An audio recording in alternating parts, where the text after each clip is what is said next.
Hello and welcome everybody. I'm Tani Basilvac, the content producer for AMS North America, and we are excited to bring you 5 proven strategies to grow your aesthetic practice, sponsored by Weave. Today we will be joined by Jay Shorr, Mara Shorr, and Dr. Nik Rana. Jay is a founding partner of Shorr Solutions, a national award-winning consulting firm assisting aesthetic practices with their operational, administrative, and financial health. Jay served as the Vice President of Operations and Practice Administrator for a leading board-certified dermatologist and cosmetic surgeon in South Florida, and has previously held partnerships in 2 leading South Florida plastic surgery centers. So he possesses a wealth of knowledge and practical real-world experience in the nuances of running a medical aesthetic practice. Mara Shorr is a partner at Shorr Solutions and brings more than a decade of vast marketing and communications experience to her clients. She served as an editorial board member for Dermascope magazine, writes for numerous aesthetic practice industry publications, and is a respected speaker for nearly a dozen aesthetic industry conferences every year. Dr. Nik Rana is a fellowship-trained facial plastic and reconstructive surgeon, a prestigious and highly coveted certification that is bestowed to less than 50 surgeons annually. He has completed a rigorous head and neck surgical training program under the most elite surgeons in the country, including an exclusive cosmetic facial plastic surgery fellowship under the nationally renowned Dr. Louis DeJoseph.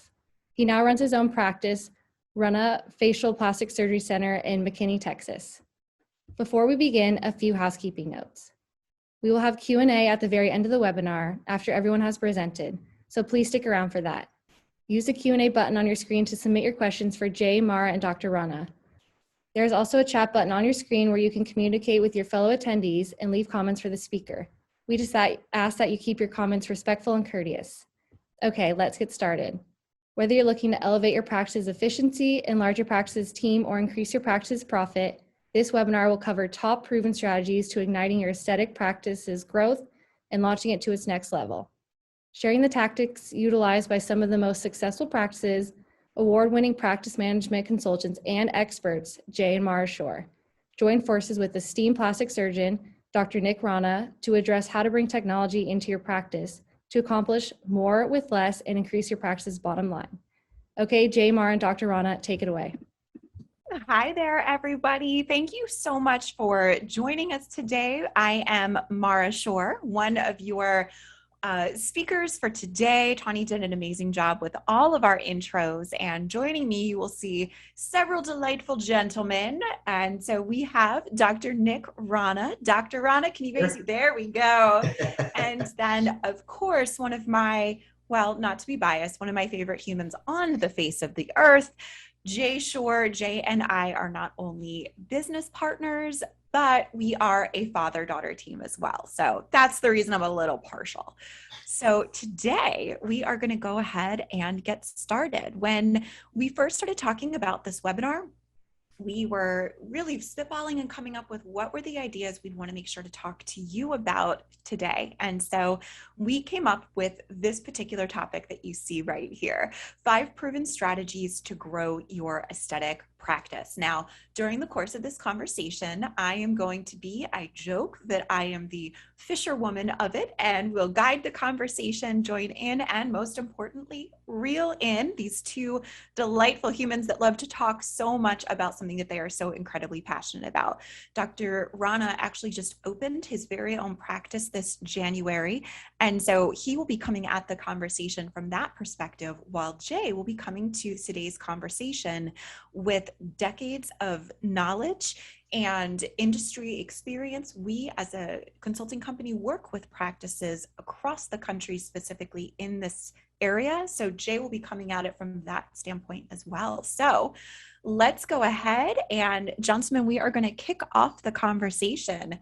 We're going to start with strategy number 1, which is investing in technology, both financially and in training. So talking about making the financial investment and initially, and then making the investment to make sure that your team is trained up on that technology once you make that financial investment from the very start, and just making sure we keep in contact with updates. So Dr. Rana, do you want to start by telling us what were the pieces of technology that you chose to invest in, talking about what you found most valuable? And then, Jay, I'd love for you to chime in too. Yeah, absolutely. Thanks for having me. Technology it can come in many forms, and so it's very important when you're starting your aesthetic practice or any practice in general, just kind of keeping in mind with what technology you want to bring in.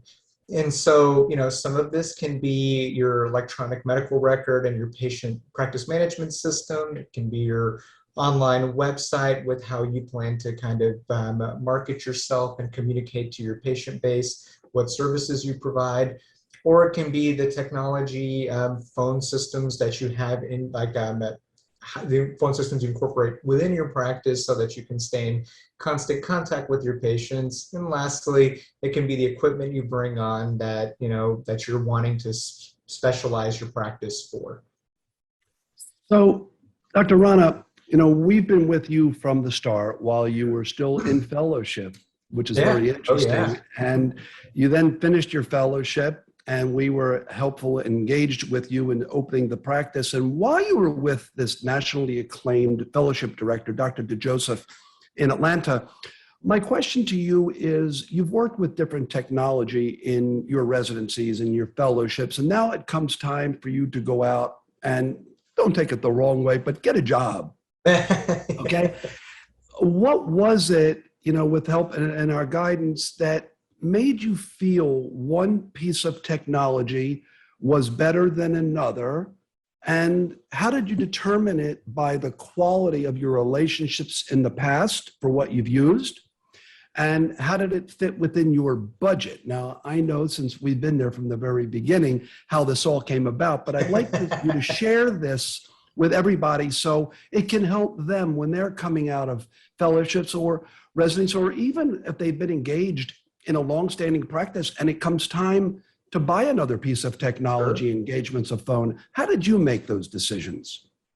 Yeah, I think the most important piece of information that you as a practice have to recognize is how do you want to specialize yourself? So, for me as a facial plastic surgeon, I knew that I wanted to be an aging face surgeon. This is something that I wanted to focus in, even in the realm of plastic surgery, what my practice mantra was going to be. And so for me, there were certain devices that I knew I needed on hand that would complement the services that I would be providing surgically. And so that kind of, I think first and foremost, just recognizing what your practice style is going to be, what the patients you're looking at targeting, and then making sure you have equipment that supports those patients' needs. And so, when Jay and I were, getting together, we chatted extensively about there are 2 or 3 pieces of equipment that I have to have as an aging face specialist. And with that, we narrowed down the devices or the type of devices we wanted. And then from there, we just, whether it was a piece of equipment that I specifically used in, training that I personally liked a lot, did my research, talked to a few different vendors, and then we kind of made a decision about, okay, this is the exact piece of equipment that we wanted on hand. Okay, this brings up a very important question, because when it comes time to paying for it, because everything comes at a cost, right? Yes. Jay, it's not a cost. I've been taught it's an investment. Well, it's an investment after you buy it, all right? It's a cost before you put your hand in your pocket. But Dr. Rana, no insult ever meant, but having been a new businessman, Sure. all right, because medicine is a business. Yes. How shocked were you at the variance of what things were going to cost or invest in, and the terms and the methodology of financing, that one person told you one thing, and after an explanation, we shared that it really wasn't what the financing companies or banks were telling you, Right. that it became an education. Can you help people in Yeah. the industry to also understand that?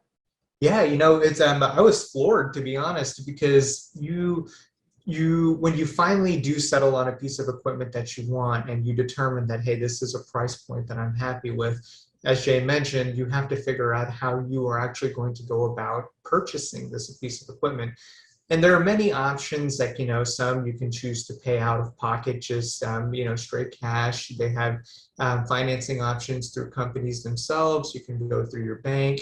And, something that I learned that through the help with Jay was that a number of financing rate that they give you, all rates are not the same, even though it has the same number sitting in front of you. And it was very helpful when we kind of went through these discussions together about, hey, like, they say we can give it to you for 4%, whatever.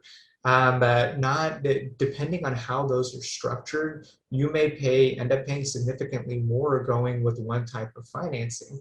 As long as you know that going in, there are pros and cons, and it may not just be about the financing rate or the end payment that you're putting out, and there may be benefits for that. But it was our discussions together that we kind of figured out, okay, this is the route we want to go, and it's going to be best for us.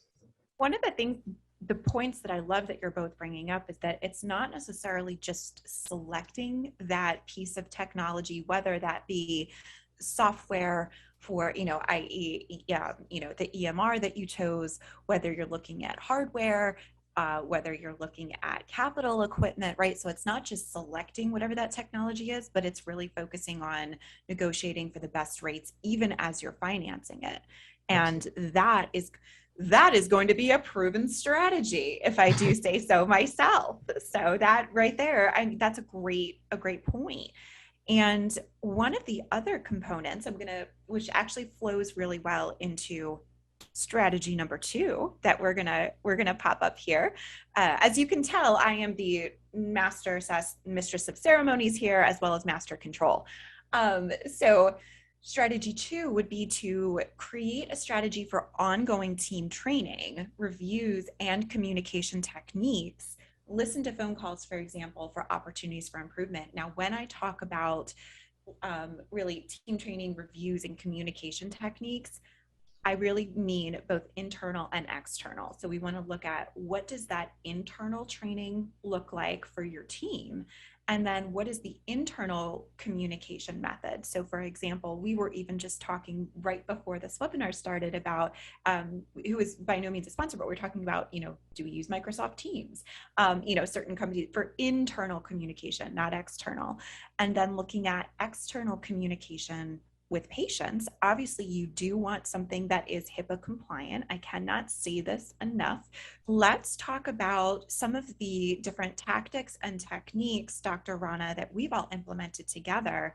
Number 1, to strengthen your team, because obviously when you started, you had a very different number of team members than you do now. Your team continues to grow. So it's focusing on team communication, team training, but also how have you strengthened your patient communication as well? And full disclosure, you use Weave as your phone system. So knowing that the Weave system very well, let's talk about a couple different ways that you really utilize to strengthen communication.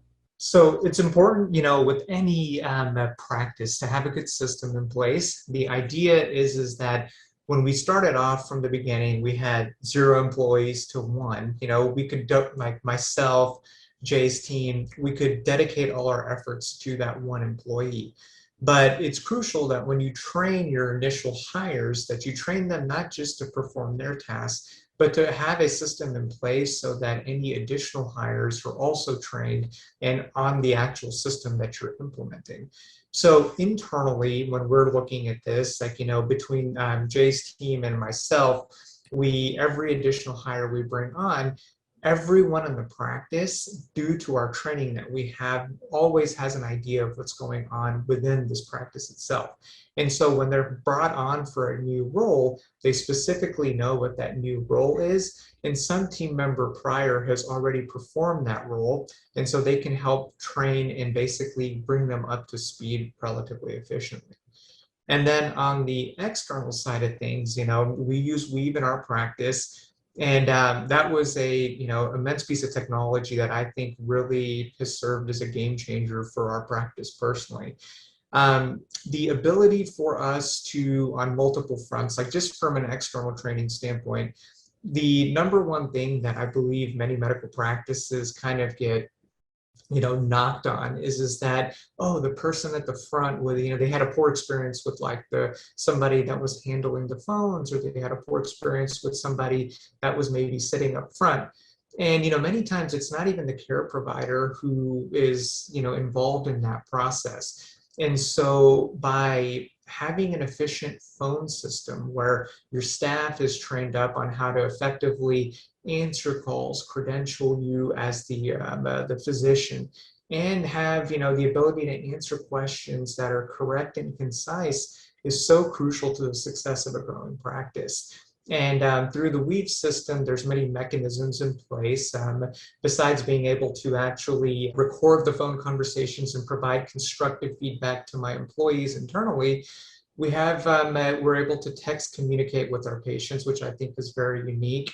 And that allowed me as the physician, I can see real-time conversations that are going on between my staff and my patients. And if there are issues that I can see that, just based on communication, I can immediately implement a change. I can go to my staff and say, hey, maybe we should approach it this way. Maybe we can do this better. And then, on the weekends or whenever I get a chance, I review the phone calls. I go through them with Jay's team. We provide, good constructive feedback to our staff to basically, provide, the best service possible. How important is it to you that if there is a missed call, that the patient or the caller immediately gets a text that sorry, we missed you, your call is important to us, even if it's not a voicemail, because sometimes if I call and if I hang up, it'll text me back anyway. And at least I feel as a caller, I have been acknowledged. How important is that to you? It's incredibly important. Lead tracking is one of the most difficult parts of, a growing practice or even an established practice.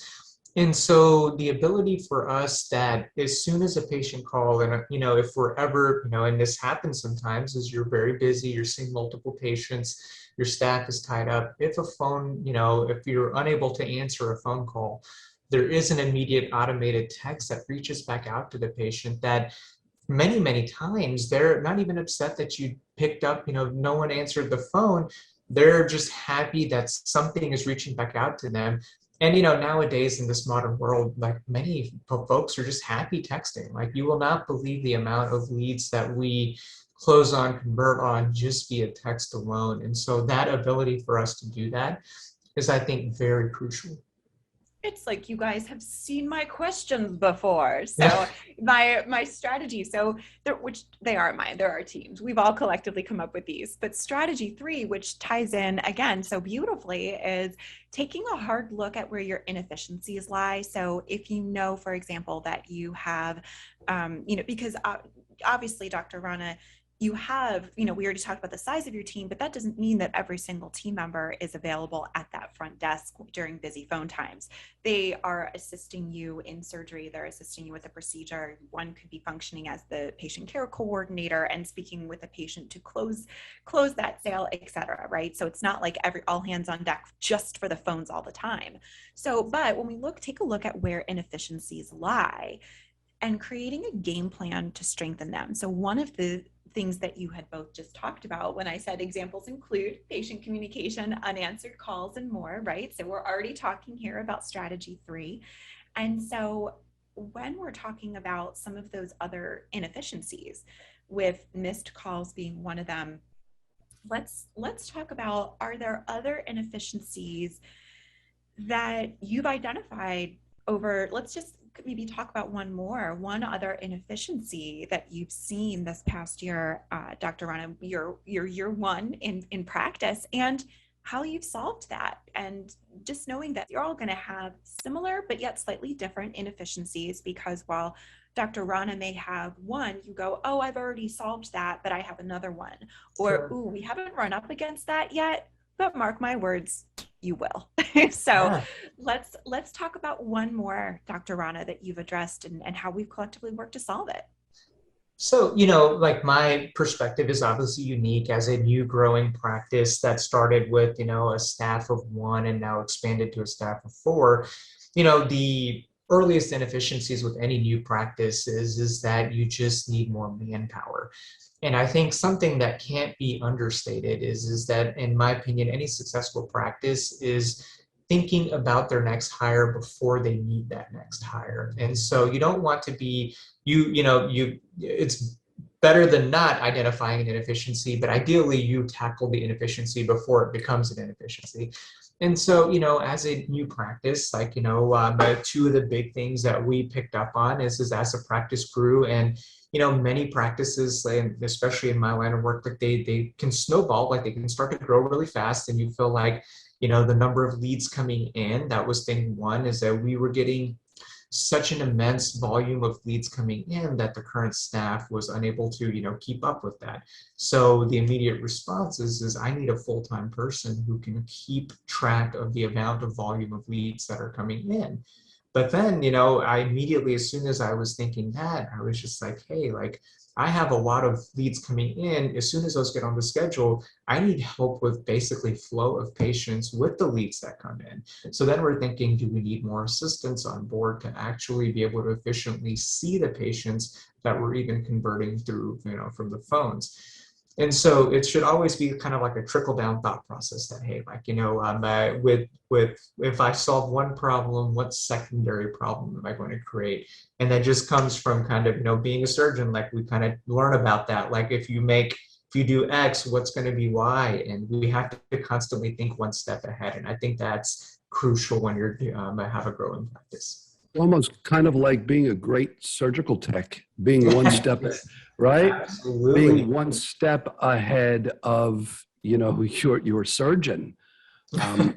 I kind of loved what you just said about one step ahead for HR. As a former practice owner of one of the larger derm plastic surgery practices here in South Florida back in the early years, I always overstaffed.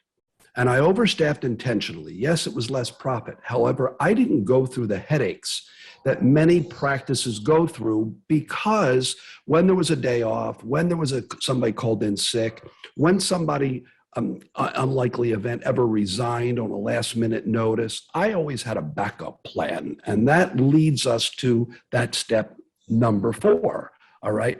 Because you have not just external patient communication issues, but you have internal issues to prevent drama, to prevent misunderstandings between the team that were unintentional. And as the doctor, you hold the bag for everything. Mm-hmm. So Mara, why don't we talk about step number 4?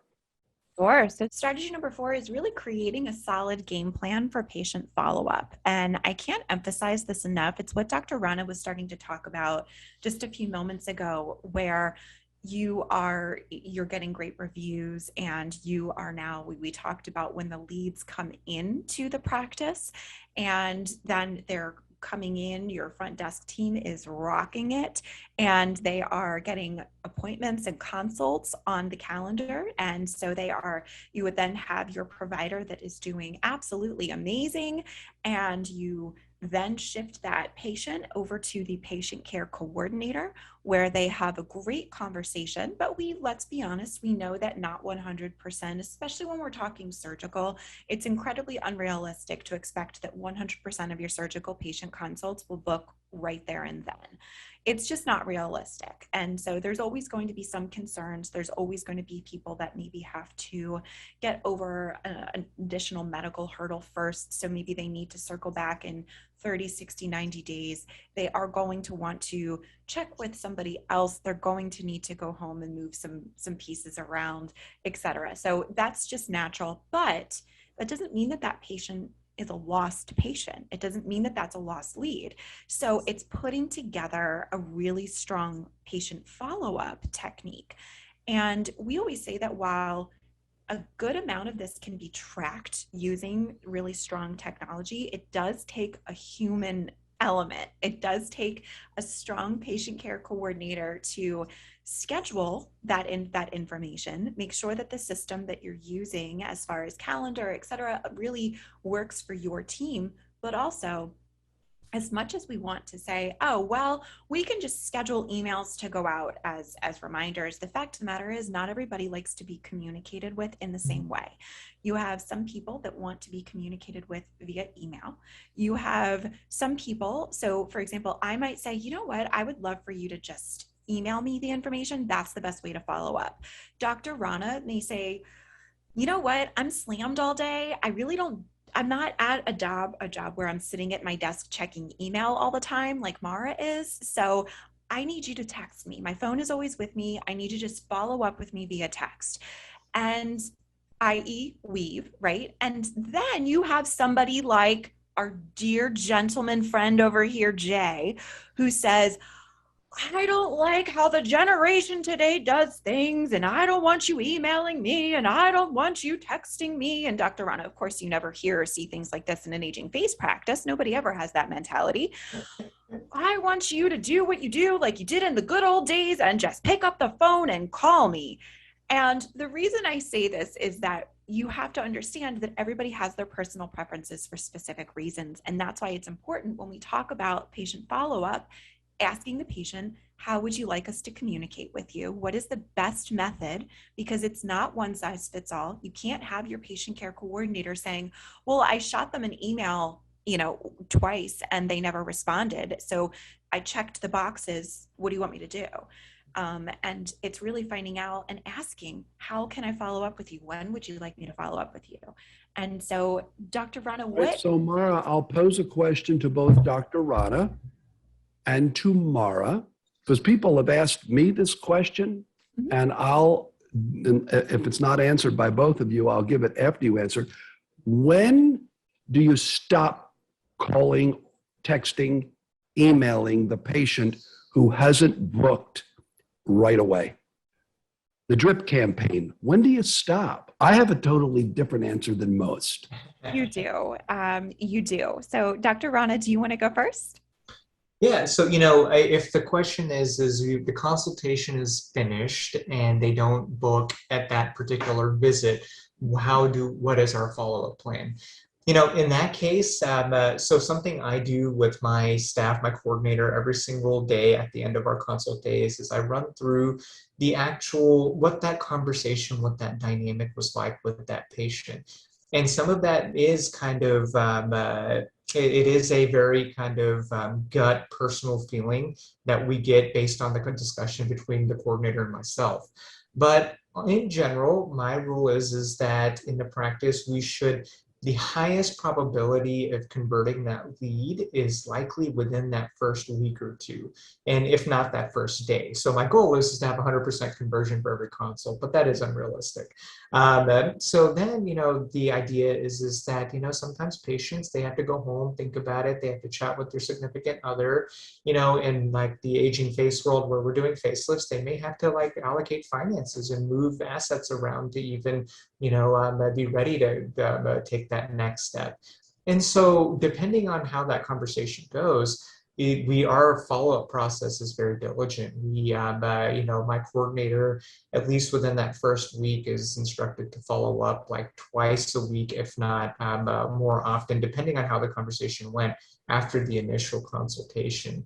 And we do it across all three mediums because, I'm similar to Jay. I may be young, but I'm old school at heart. And the whole idea of texting patients or communicating that way was like very odd to me. But it's, I'm a young, 90% of my conversations nowadays are via text. I just never thought of it as a medical practice doing that. But, many folks, they will speak with us exclusively over email, exclusively on the phone, or exclusively via text. And it's just, you cannot tell, and it's no rhyme or reason. It doesn't matter, what age, gender, it is very person to person dependent. And so maintaining diligency with follow-up after the consultation and figuring out what medium by which the patient likes to communicate through and just staying with them. And usually when we reach out kind of within those first couple weeks, we have a very high conversion rate because we're doing it so often in those first week or two. What methods, do you use? I know we have specific ones that we help our clients with, but what method do you use technologically of all the consults that come in to be able to keep track and know the immediate status at any one given time? I had somebody, a patient care coordinator, who held up this book, and it looked something like this, and she went through all the pages. And I said, what happens if you spill your coffee on it? What happens if it got lost? That never happens, Jay. We never spill beverages around here. I mean, let's talk about the methods of follow-up so that at any one point in time, wherever you are, you're able to see at a glance by the day, the week, the month, the status of follow-up. And I will tell you that Dr. Rana, I will give you 1 minute to answer that question, and then we have to move on. I know. All right, I'm the bad guy. So, I'll try to make it quick. I think if there's any theme that we've kind of reiterated throughout the day today is redundancy in the system, whether that's redundancy in staffing, that's redundancy in mechanisms by which we speak to our patients, call, text, email. There should be a redundancy in the model by which you track your leads. So we, in our practice, have at least 3 different ways by which we track. We have the old school paper binder that Jay just held up. My coordinator shows me a stack of pending consults that need to convert. We have a kind of an Excel, running an Excel type sheet that has all patients and their status within that.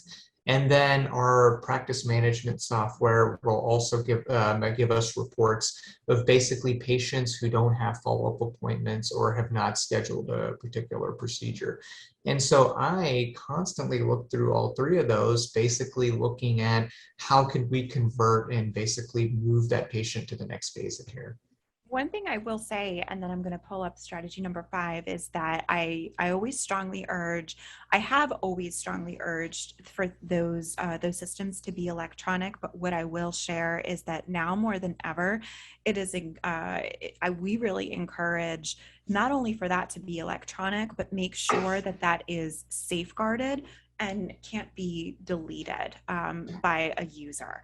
And I say this not because it's ever happened to Dr. Rana, of course, but what I will say is that we're seeing now with the Great Resignation an incredible amount of staff turnover and in medical practices across the world. And what you want to prevent is having an employee leave and take that data with them or wipe out the data, from your system. So maybe they don't take it with them, but just preventing them from hitting delete and you have no idea what is going on. The last I will do in the last couple of minutes here, I'm going to give strategy number 5, which is regularly review your practice's financials, including P&L statements and opportunities for savings in your practice. And this is something that, although in theory we say to be reviewing on an ongoing basis, and what we mean by that is that when a contract is set to auto renew, when a contract is renewing, don't just necessarily go ahead and say, yep, that's good. So when I say ongoing, it's that, but really, Jay, how often do you recommend our clients review their P&L, i.e. profit and loss statements?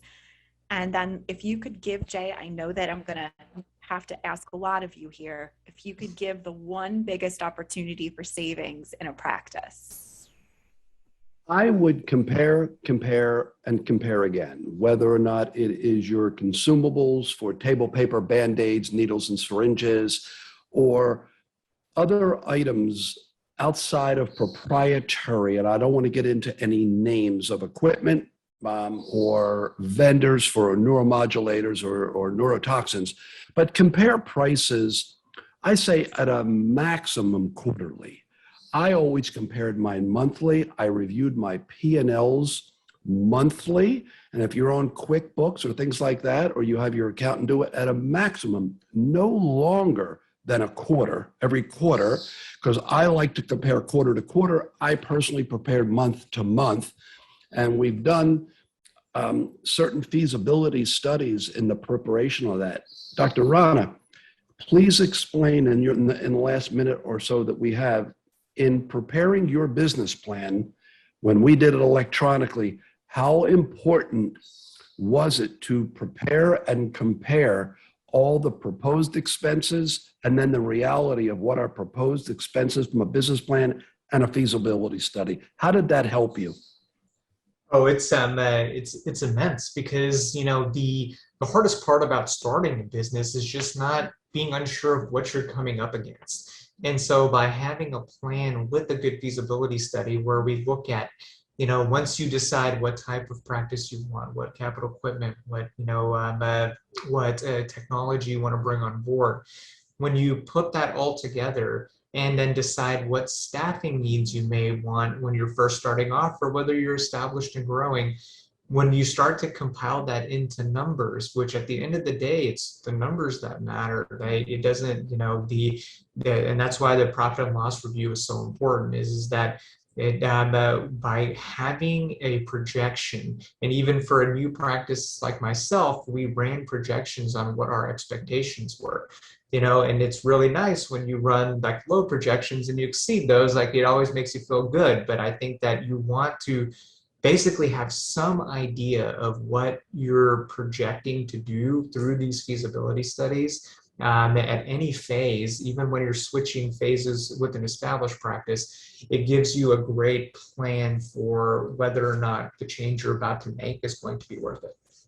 I'm going to admit, and I rarely do this, that I was wrong, because I told Dr. Rana, you will not be profitable in your first year, maybe 18 months to 2 years with all your expenses. And because we were so diligent in business planning and actual modification of finances and agreements, you're profitable in your first year. And I'll say I was wrong. I don't usually see this, but it takes a lot of effort to do so. Mara, I'll let you conclude it.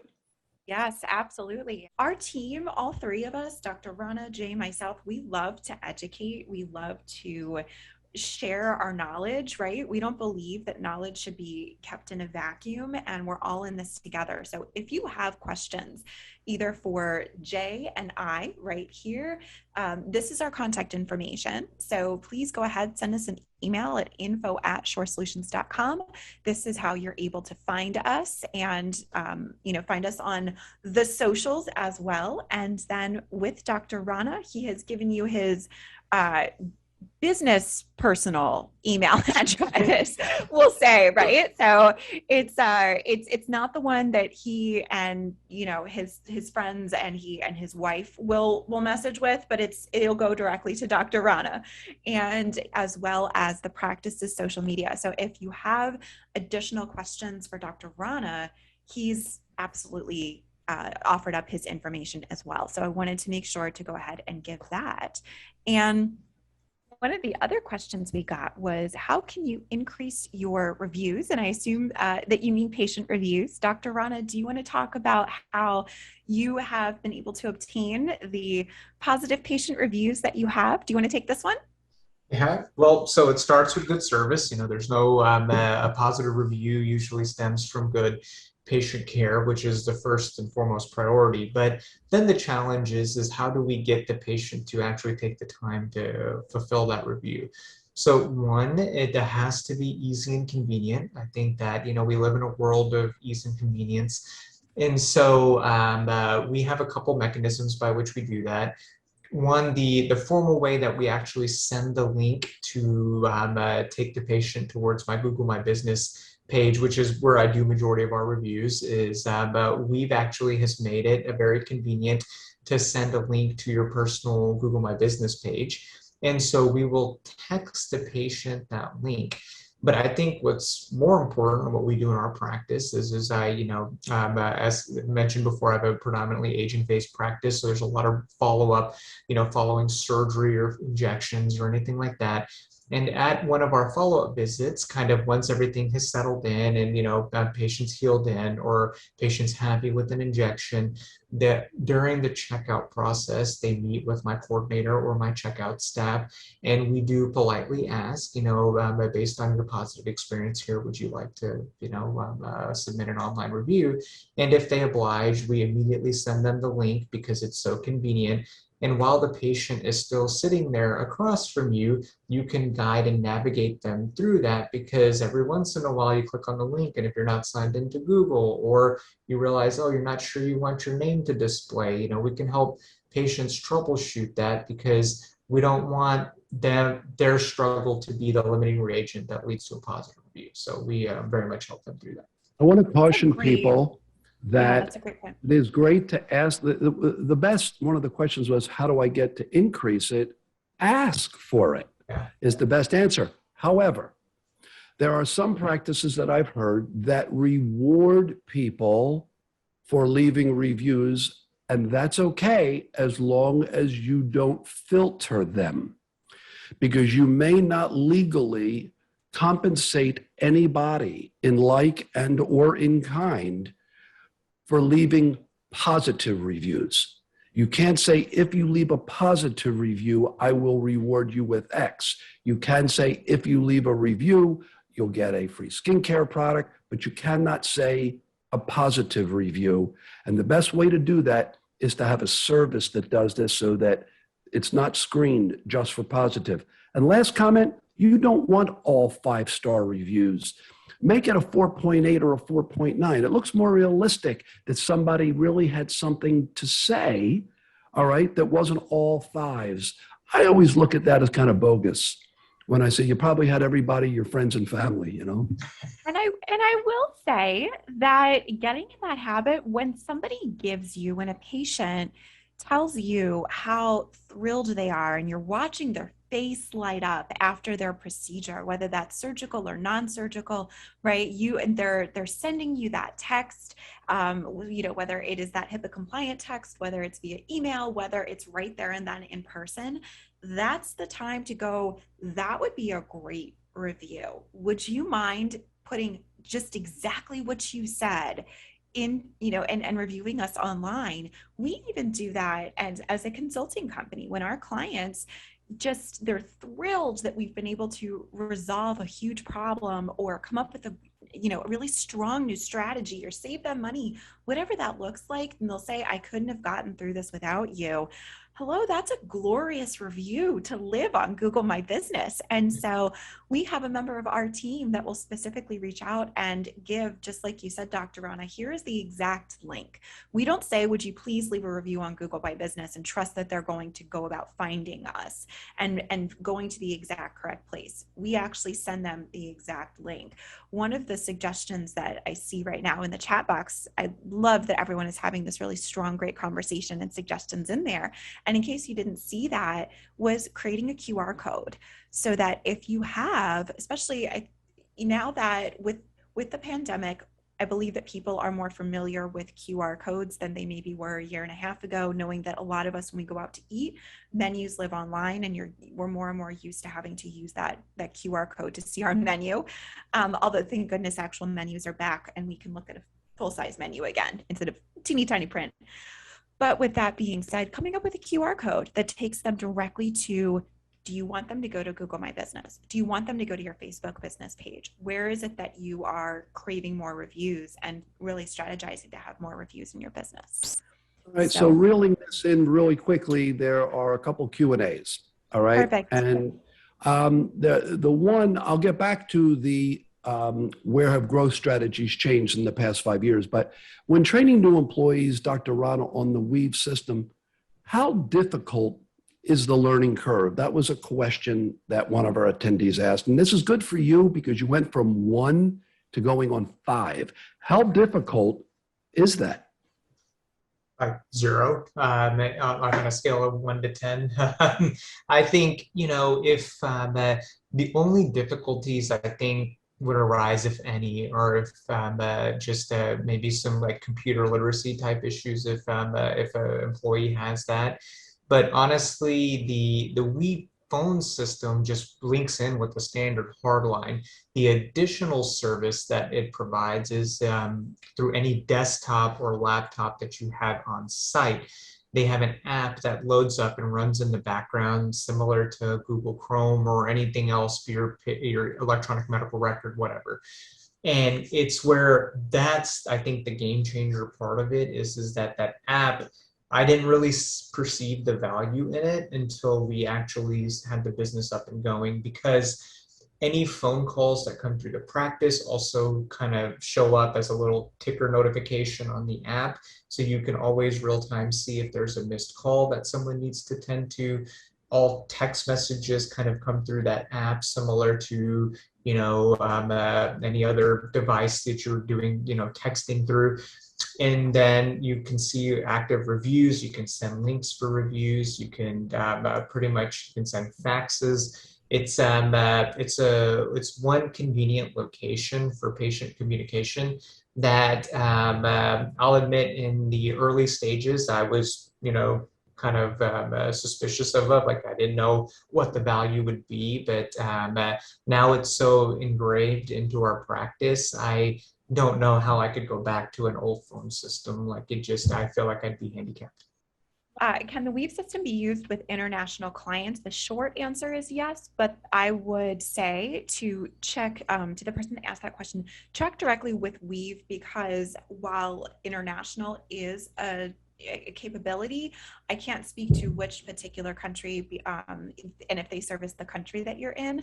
I know we've had clients in Canada that use it, but I can't speak to every country. So what I would say is to contact Weave directly and ask Weave that particular question. So we don't work for Weave, so I can't answer. Since it's a voice over internet protocol type of a system, I could share with you that it probably would not work in Cuba because of the internet problems, all right, that it faces. So you've got to have a strong bandwidth. Let me conclude it with a question that was asked, is based on our experience in the history in the medical aesthetic space, how have these growth strategies changed in the past 5 years, and where do I see it heading in the next 5? This is going to take longer than we have. However, they have grown tremendously in the last 5 years. As you can see, by my head of hair, whether it's gray or none, I used to use yellow pages. Now, I know you're all going to laugh, not in the last 5 years, but the internet was a non-existent marketing tool. It has changed drastically. Print media is not great, no matter what somebody's going to tell you. It's a good coffee table stuffer. It's only as good as its dated material before it gets disposed in the recycle bin. Hey, this was you before the pandemic. That really was me, but that was in 1975. That was 46 years ago, okay, for real. But the technology has grossly changed. There was CO2, then became RF, then became cryolipolysis, all right? Where it's going, CO2-assisted RF.